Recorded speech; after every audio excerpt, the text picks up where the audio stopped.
So I'm Laura Bauer. I'm the treasurer of the Horticulture Society, and I'll be doing our plant forum tonight. Members can send in pictures of interesting plants, and then we talk about them. Right now we're doing it virtually. When we get back together again, hopefully we'll be able to do it as on a table like we did here back in the old days. But right now we're only able to do it virtually, so let's see what people were able to bring into for the plant forum this month. All right, our first plant is Koofia Honeybells. And this was submitted by Anne and Eric Brooks, longtime members of the Horticulture Society. Koofias are nice subtropical mounding plants with these really nice flowers. Sometimes called firecracker plant or cigar plant. Honeybells, I did a little searching on it because I hadn't heard of this one before.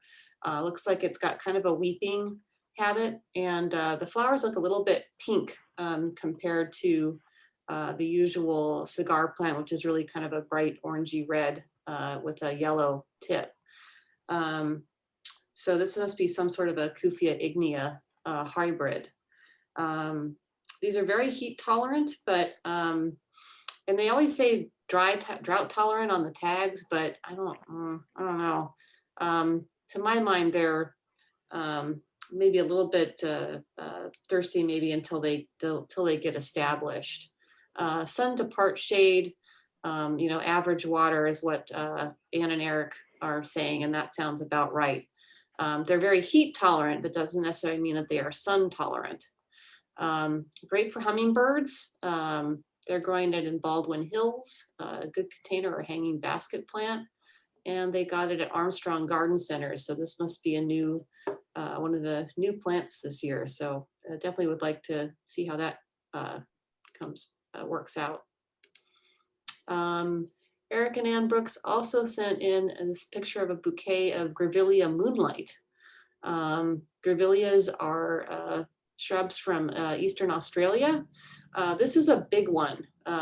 It's a shrub or tree, 8 to 12 feet, and it's no joke.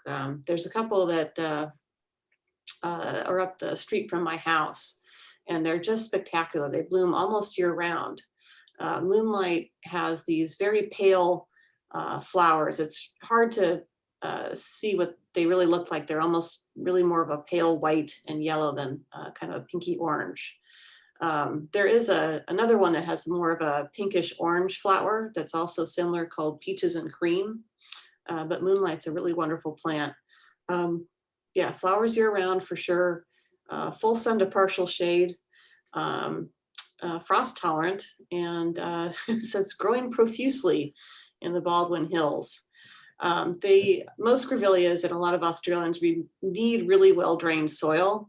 So even though they are drought tolerant plants once established, because they're in well-drained soil, it seems like you need to water them a little bit more than you would, drought tolerant plants in heavy clay soil.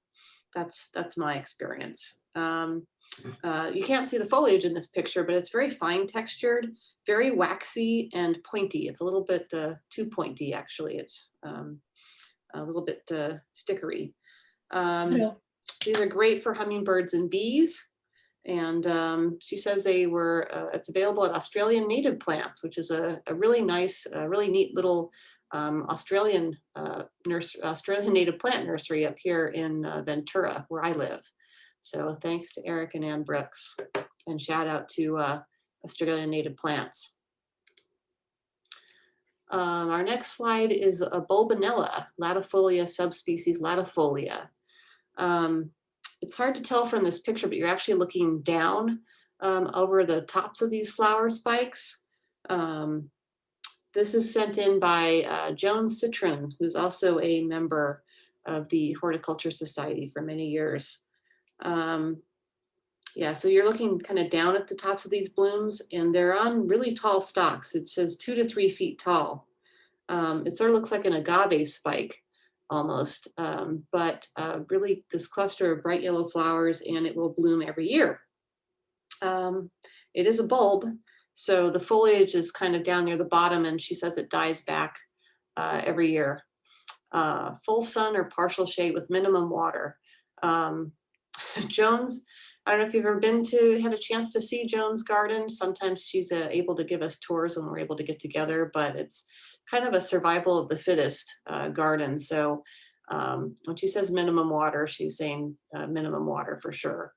She says it's a bit weedy in my garden. She doesn't mind the multiplying, but she doesn't like the seeding. And then where available, well, I don't know. There was a note from Annie's. They used to carry it, but it's not available right now. And if you're really interested in finding rare bulbs, you can try a place like Telos Rare Bulbs. They're an online bulb supplier. Or also you could join the Pacific Bulb Society. And if you're a member of the Pacific Bulb Society, you can have access to their bulb exchanges. They have a really great website. Pretty much anything you ever need to know about any bulbs grown is on their bulb wiki, Pacific Bulb Society. And I should point out that Joan sent this picture in end of February, so these are probably not blooming anymore. They're probably starting to really die down. And then she's got another species or subspecies, Bulbanella, Latifolia, subspecies Doloritica, which she says it does not volunteer. Beautiful orange inflorescence, and she says it's much sturdier looking plant than the previous yellow one. It's a bit taller and with thicker spikes, and the foliage is thicker and heavier at the base of the plant. Also a bulb. This one's a bit rarer, harder to find, but again, maybe if you find yourself on Telos Rare Bulbs or Pacific Bulb Society, you might find something. So thanks to Joan for sending those in. Oh, we've got another one from Joan. Gerbera Drakensberg White. These are Gerber Daisies. Most people think of these as florist flowers, but you can actually grow them outdoors here in Southern California in moderate temperatures. They're pretty hardy. You don't get the really tall stems like you do on florist flowers. I don't know how they grow those indoors, but they do bloom very reliably. This is a nice white one, but I've seen other colors. And she says the flowers are not as big as the fancier hybrids, but there always seems to be a lot of them. And again, very little water in full sun or partial shade or afternoon shade in Joan's garden. And she says it's probably not a good plant for the nursery trade because it multiplies happily and can be divided very easily. So where is it available? I don't know. Maybe if you find your way to Joan's garden, she'll give you some divisions when she has a chance. So outdoor grown plants are going to have much shorter stems, but it's the same, beautiful cut flowers too. And our last slide for today is one that I actually sent in, sort of an April Fool's one. It's an Eeonium, pretty plum. I just really mostly bought it for the tag. It's some kind of Eeonium species. It is not Eeonium plum purdy, which is what the tag seems to want to be, because it's got this interesting breaking color in the foliage. And plum purdy is a solid purple with a green center. So I am not sure what it is, but it's kind of fun. And I have a tiny collection of funny tags. So that's going to go in my collection. I'm not telling you where it's from because I don't want to embarrass a very nice small nursery. And if anybody knows what this plant actually is, I would love to know. And that sort of concludes our